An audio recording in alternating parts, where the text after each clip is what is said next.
No vídeo de hoje, vamos aprender um pouco sobre a nossa cidade Presidente Alves, sua origem e alguns aspectos com os objetivos de conhecer um pouco mais.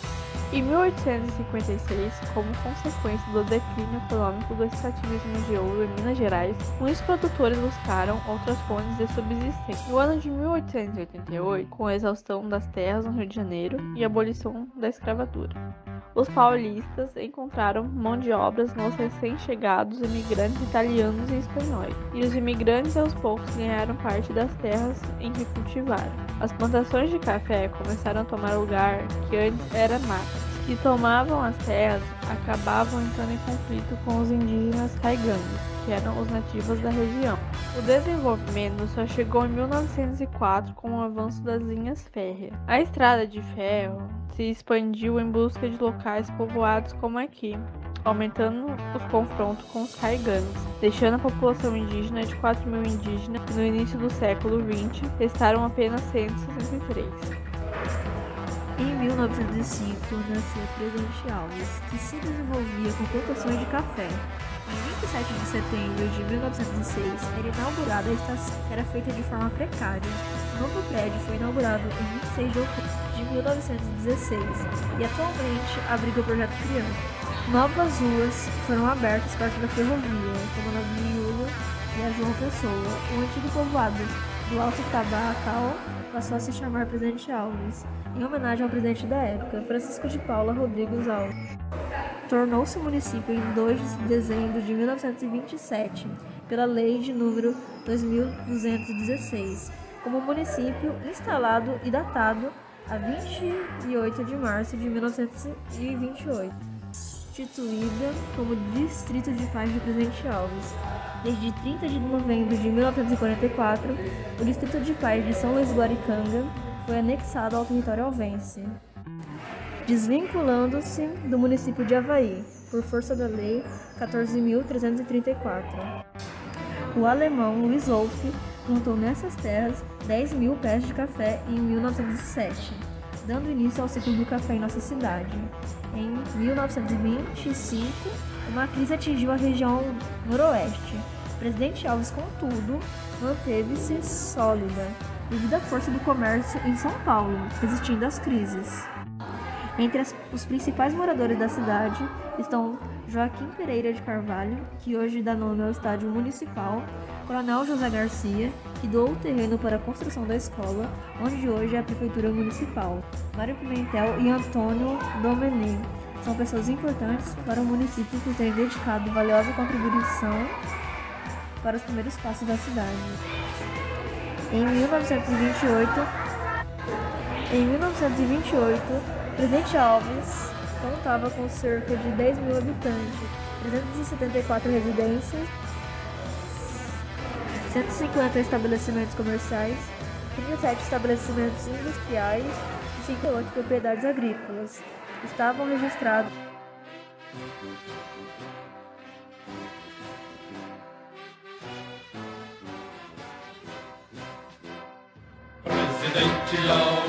Presidente Alves, no rincão do meu Brasil, Presidente Alves. Estamos aqui com o seu José Paulo Berbel, músico aposentado do Centro Universitário Sagrado Coração, Unisagrado, que antigamente era USP, né, na época. Ele é filho do compositor do hino da cidade. Ele vai contar um pouquinho sobre o processo de produção do hino, como que foi naquele momento, né, porque ele acompanhou o pai dele compor o hino e tudo mais, e ele vai contar um pouco para nós como que foi esse processo, um pouco também de alguns aspectos da cidade naquele momento, né? E já agradecemos a sua participação. Muito obrigado, eu que agradeço.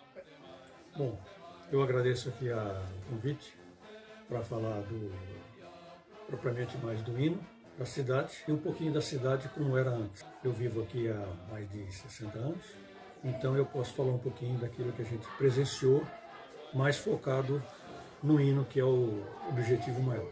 Bom, meu pai, José Berbel, ele aprendeu música aqui mesmo na cidade, onde ainda era solteiro, e ele foi praticamente um autodidata.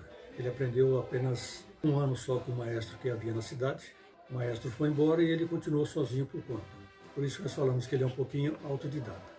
Naquela época, em 1940, que é o auge da vida dele como músico, ele veio desenvolvendo naturalmente a música sem ter um conhecimento didático ou sem pertencer a alguma escola. Por si só, ele foi desenvolvendo aquele gosto que ele adquiriu. Para se chegar até o hino, levou-se algum tempo para que, antes disso, ocorresse vários fatores. Por exemplo, ele tocou muito em orquestras de baile. O trompete era o instrumento dele. E ele veio desenvolvendo. Em 1950, na década de 50, ele foi convidado a montar uma banda da cidade, a banda de música. E foi o que ele fez. Então, como ele tinha a banda de música em mãos, ele gostava muito de expor as suas ideias, musicalmente falando, ele compôs várias músicas. Ele fez uma para cada filho e para a esposa, que no caso minha mãe, né? Então ele fez um para cada um. E fez para o pai dele também, que no caso meu avô. Em 1961, ele sentiu a necessidade de compor o hino da cidade, espontaneamente. Ninguém pediu para ele compor o hino. Ele compôs por livre e espontânea vontade. E depois aconteceu o seguinte: em 1974 ele faleceu e eu vim assumir uma outra banda. Aquela banda acabou. Eu vim assumir uma outra banda, montar uma outra banda depois de uns 20 anos ou 30, mais ou menos. Na época era o prefeito, era Orlando Rodrigues Gimenez, o Landinho. Ele propôs para mim enfrentar esse desafio. E como eu estava já na música já há algum tempo, eu adquiri isso dele, eu topei a parada. E de lá para cá não parou mais. Então, em 1961, como eu estava dizendo, ele tinha a banda em mãos e pôde escrever esse hino da cidade. Necessidade dele prestar a sua homenagem ou prestar a sua contribuição à cidade. E a única coisa que ele tinha de melhor dele era a música. Então, o que ele pôde fazer foi isso. Ele compôs o hino. Nós tocamos esse hino numa inauguração ou numa posse do prefeito, se não me engano. Foi posse ou se foi alguma solenidade importante na cidade, no qual o prefeito era Fábio An. Então ficou aí guardado esse hino algum tempo, até que eu formasse uma nova banda. Como a gente estava naquela euforia de banda, tocar e sair para as cidades por aí toda, a necessidade, então, uma ideia do prefeito da época de gravar um disco com a banda, incluindo o nosso hino, o hino dele, que foi oficializado como hino da cidade. E nós gravamos, fomos para São Paulo e gravamos com a banda que hoje tem no nosso disco. Ele está preservado eternamente, não é? Então, através do disco. E esse hino era cantado, não sei se ainda é cantado na escola, antigamente era. Os alunos todos conheciam a letra, conheciam o hino também, então cantavam o hino aqui na escola. Não sei se hoje isso ainda acontece, que é uma pena, porque são poucas cidades que têm o seu hino e que tem o seu hino gravado e que tem esse hino cantado pela própria população da cidade. Hoje em dia, eu sinto falta dessa manifestação cultural e diferencia bastante da época dele. A época dele tem bastante atividades culturais, musical. Tinha teatro, tinha banda de música. Então, havia uma certa constância, né? Constância nesse sentido, né? De promover a cultura musical na cidade. Hoje, eu vejo que está meio assim adormecido, infelizmente. Como eu adquiri essa parte da vida dele como músico, eu continuei seu legado, né? E eu fui contemplado também com o título na Academia Nacional de Música, com sede do Rio de Janeiro, pelo meu currículo. Eu tentei seguir o que ele me mandou seguir. Ele falou que eu tinha que seguir. Não que ele tinha dito com palavras, mas com ação, não é? E até hoje a gente trabalha com música, sempre trabalhei, lecionei nessa escola aqui também, educação musical, que hoje também já não existe, o que eu lamento bastante. Então é assim, a cidade em si era muito mais ativa do que hoje. Tinha fanfarra, tinha banda marcial, tinha banda de música, coral, tinha teatro e hoje não tem mais, infelizmente. O que seria uma sugestão para esse trabalho que vocês estão fazendo, e é muito importante, e isso já deveria ter tem sido feito há muito tempo, mas sempre tem a sua época para fazer, né? Não pode prever ou antecipar nada. Tudo acontece a seu tempo, e é o que está acontecendo aqui hoje. De uma forma geral, a cidade ficou menos festiva por falta dessa parte musical. Teve conjuntos musicais aqui, do qual eu criei também, e outras pessoas criaram também, mas hoje é muito pequena essa articulação musical na cidade, coisa que eu não vejo da cidade, não digo que venha gente de fora fazer, mas da cidade mesmo não existe quase nada. Eu fico triste por causa disso, mas ao mesmo tempo feliz por vocês que estão tendo essa iniciativa de contar um pouco da história da cidade. O que eu posso dizer é isso, musicalmente falando. Eu acho que é isso aí. Presidente Alves, do rincão do meu Brasil. Presidente Alves, de riquezas mil, cana e cafezais amparam seus nevios. Aqui com o seu Galvão, que trabalhou na ferrovia durante muitos anos, na época da ferrovia, né, seu Galvão? E agora ele vai explicar um pouco para nós como que foi esse processo de como que era a ferrovia. Porque é tão importante a gente pensar nessa questão, porque a cidade daqui da região e também a nossa cidade de Presidente Alves foi construída a partir da estrada de ferro, né, a partir da ferrovia. E o seu Galvão vai explicar um pouco pra gente como que era o trabalho, como que foi ver, né, o desenvolvimento das cidades, assim. Ele trouxe alguns objetos também que ele vai falar sobre, então vamos dar uma olhadinha. Meu nome é Antônio de Oliveira Galvão, trabalhei 32 anos na ferrovia, em maio de 1963 e me aposentei em 1995, então a gente tem muitos assuntos, né? Eu trabalhei, quando eu entrei na ferrovia, trabalhei 2 anos, né? Na turma de Lastro, de Bauru, a Glicério, né? Então nós estava trabalhando na renovação da linha. Nós vinha na troca de trilho, troca de dormente, né? Temos puxamento, nivelamento, era um novo empedramento na linha. Então nós trabalhamos de Bauru, a Glicério, que era pertencente à primeira residência. E depois a segunda residência, que era Três Lagoas, era de Bauru até o quilômetro 200, que era concedido a primeira residência, onde nós trabalhamos. Eu fiz 2 anos trabalhando na turma de Lastro, e aí depois eu fui transferido para trabalhar na turma de Avaí e Araribá. A turma de Avaí e Araribá eu trabalhei 7 anos. Trabalhei de 1965 a 1972. Ali era aquelas residências, não tinha água e nem luz, era água de poço, né? E nós usava também lamparina. Ali foi 7 anos, fazia esses sacrifícios, parte da manhã, né? A madrugada fazia a ronda da linha também.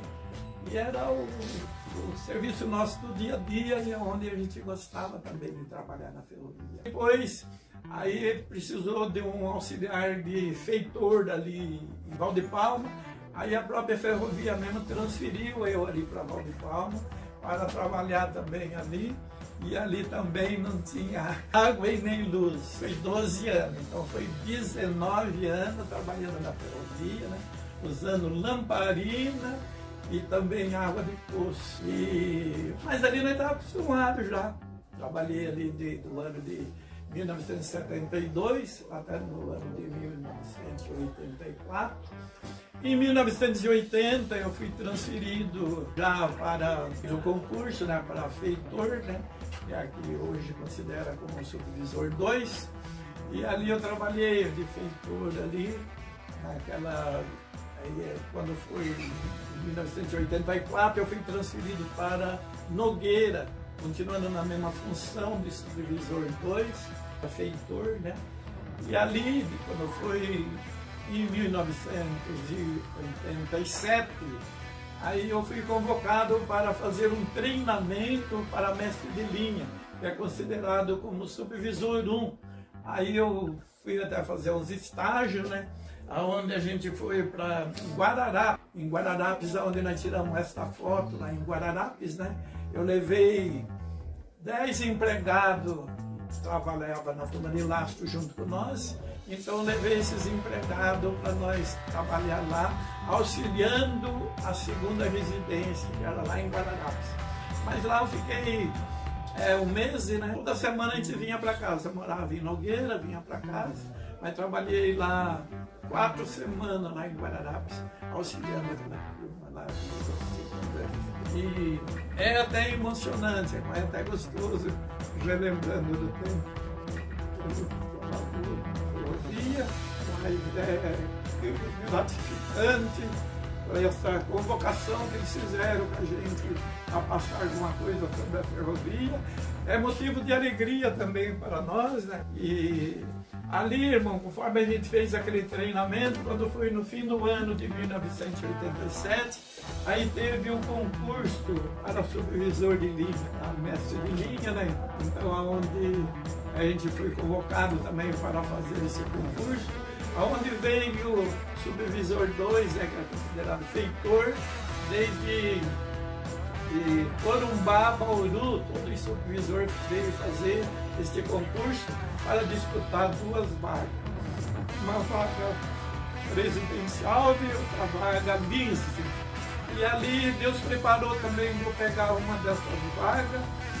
Aí quando eu continuei ali trabalhando em Nogueira mesmo, já exercendo já a função também de supervisor de linha 1, considerado como mestre de linha, e ali eu fiquei ali até 1989, dia 30 de junho de 1989, aí eu fui transferido para essa cidade de Presidente Alves, porque aqui era a sede do distrito de mestre de linha, também exerceu o cargo de mestre de linha, tomando conta da via permanente de Bauru a Cafelândia, onde eu trabalhei ali até no dia 6 de março de 1995, aonde também eu fui aposentado.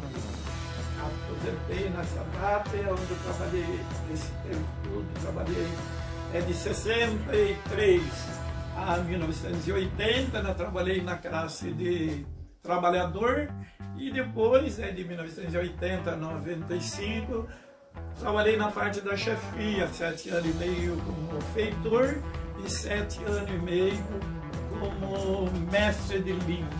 Então aqui estão os equipamentos que nós usávamos.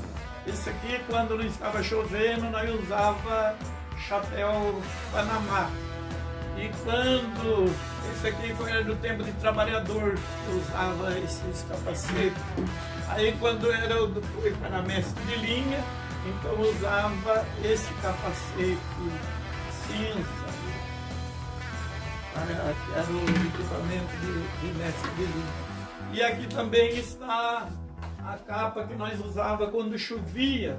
Nós usava essas capas também no tempo que estava chovendo. E quanto a essa locomotiva, esse trem, irmão, aqui, quando a gente viajava, irmão, correndo, verificando os defeitos, a parte mais crítica da linha, então aqui vinha o maquinista e aqui tinha, atrás do banco do maquinista, tinha uma banquetinha, que era onde o mestre de linha ficava sentado, para ele verificando os pontos mais críticos da linha. E ali ele já tinha um bloco de telegrama, né?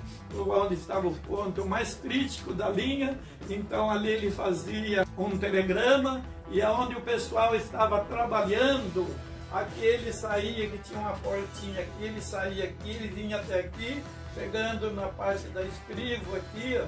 Aí ele passava, ele jogava o telegrama para o feitor que estava exercendo o cargo de feitor, ali onde estava aquele pessoal, para corrigir a parte mais crítica da linha. Então era assim que funcionava aquela parte que a gente fez, exercendo o cargo na ferrovia. Irmão, e é motivo de, em primeiro lugar, agradecer a Deus, irmãos, e também agradecer esse serviço que Deus preparou, irmãos, porque tudo que a gente tem hoje veio sobre esses 2 trilhos da ferrovia. E em 1958 era aquela locomotiva a lenha, era a máquina a fogo, que é conhecido hoje por Maria Fumaça. Então isso foi até 1958. Em 1958 foi que veio essa locomotiva a óleo, a partir de 1958, que veio essa locomotiva a óleo, onde ela exerceu também aqui até 1996. Em 1996 ela foi privatizada na ferrovia, parte da rede. Eu aposentei em 95 e em 96 foi privatizada já a Rede Ferroviária Federal Sociedade Anônima. E foi aonde a gente trabalhou até agora. Eu agradeço. Esse foi uma pequena apresentação da nossa cidade que é tão querida para nós.